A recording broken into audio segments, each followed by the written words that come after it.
Cliff Redeye, Program Manager for Environmental Protection Department, and I'm here on site today, and this is the beginning of our IHS-funded cleanup project.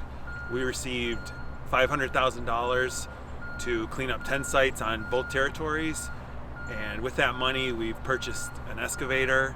We were able to purchase a trailer to haul it, smaller trailers for sites that are more remote that we can't get to with trucks, and that also covers the cleanup cost and the manpower, so we're able to do it ourselves, so it saves us money to be able to clean up more sites.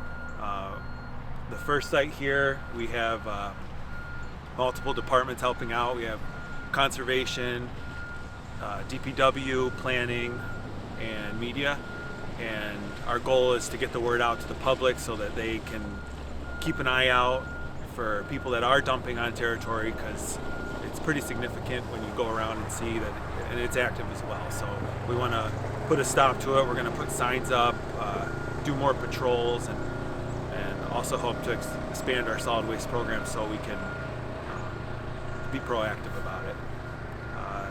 After this site, we'll be moving down to Steenberg to clean up a tire pile that's been around since the 70s.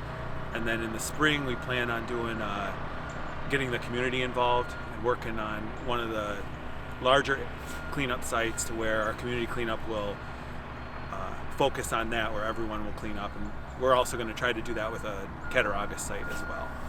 And we hope to have all sites cleaned up by spring, and then have a plan on how we can keep them clean.